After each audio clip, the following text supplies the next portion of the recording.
Hello mga kapolitika, magandang araw muli sa inyo. Maraming salamat na muli sa pagtunghay do sa aming team YouTube channel. Kung kaya ay bago pa lang, please don't forget to like and subscribe for more videos. Ang ating pag-uusapan sa ngayon mga kapolitika, itong si VP Inday Sara. Last few days mga kapolitika is merong hearing itong sa Senado dito against kay Kibuloy dito sa kanyang kaso ng human trafficking. And kung ating matatandaan is itong hearing na ito is inorganize ni Risa Ontiveros against Kibuloy. Pero hindi nag-attend si Kibuloy, and yung nag-attend doon sa Senado is itong kanyang mga abogado. And isa dito sa mga nagtestimonya mga kapolitika against Kibuloy is itong si alias Rene. Okay, itong si alias Rene is dating empleyado umano ni Kibuloy. At ang sabi niya, kasi nakita niya daw itong si VP Sara at si former President Duterte na laging andun sa Glory Mountain doon sa Davao City. Hindi naman talaga maipagkakaila na close friend itong dalawa. And in fact, itong si former President Duterte nga, merong programa dyan sa SMNI which is na-suspend na. Okay?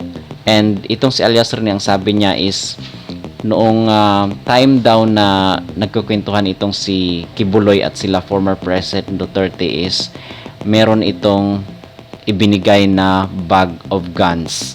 Okay, so mga bag of guns or yung mga armas, yung laman ng bag mga kapolitika. At tinanong ni Risa Ontiveros itong si alias Rene kung nakita niya daw ba or gaano kalayo itong si alias Rene doon sa pwesto ni Kibuloy at nila former President Duterte. Sabi niya na malapit lang daw at nakita daw niya ng dalawang mata niya yung mga bag na may lamang mga armas.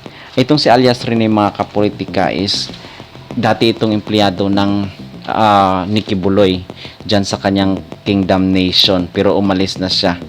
And ang sabi niya dito is pinangakuan daw siya ng scholarship dati na nauwi sa panlilimos. At ang kuta daw nila dati kung nanlilimos sila is nasa 3,000. At kung hindi daw yun maabot mga kapolitika is meron daw silang mga punishment na kanilang dinaranas mga kapolitika kung hindi maabot yung kuta ng kanilang panlilimos. So sinagot na nga itong issue ng ito ni Inday VP Sara mga kapolitika, no? Ito yung eksaktong sinabi niya. Sabi niya, panahon ngayon ng aking pagtatrabaho, totoo pa rin ang sinumpaang tungkulin, uunahin ko ang mga tunay na suliranin, uunahin ko ang Pilipino. So yun ang sabi niya dito sa kanyang live.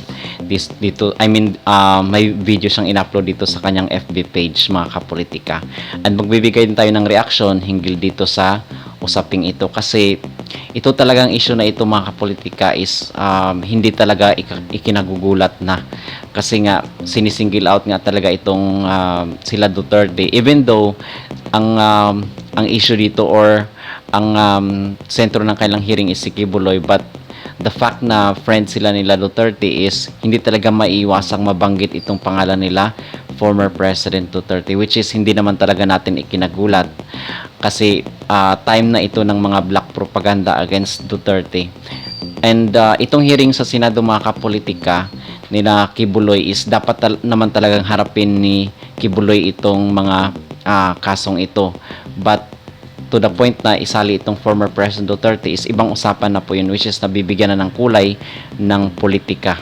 And kasi mag-election nga next year, and kailangan na nga kumbaga sa race pa lang is dapat pagod na itong former President Duterte sa mga isyong ibinabato sa kanila para pagdating ng election is hindi na sila mananalo, which is imposibleng mangyari ng mga kapolitika kasi napakataas nga ng rating nitong former President Rodrigo Roa Duterte.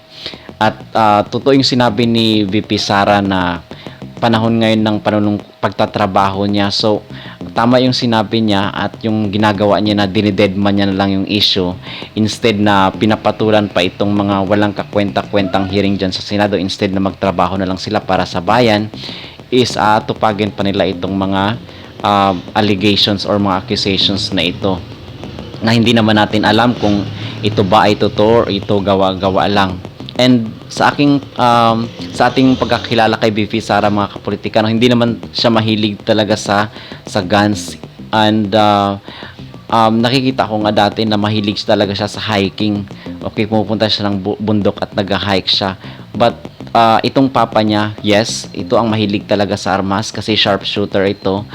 But sinabi niya na ito na yung mga armas niya is meron namang mga lisensya, mga kapolitika, at wala naman sigurong masama doon.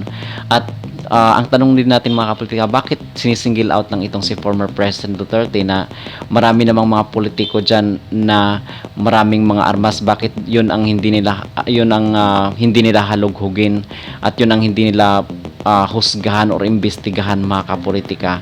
Bakit itong former President Duterte lang? So something is wrong na magtataka ka or magtatanong ka ano pa talaga ang pakay or motibo or intention nila dito sa mga Duterte, mga kapolitika. So in conclusion, ito talaga ay may halong politika na kumbaga sa panahon ng election is uso na talaga yung mga black propaganda, at ito yung nangyayari ngayon sa ating bansa, mga kapolitika. Okay? So yun lamang ating reaction or ating comments and opinion, mga kapolitika, hinggil dito sa issue ng mga bag-o-mano ng mga armas.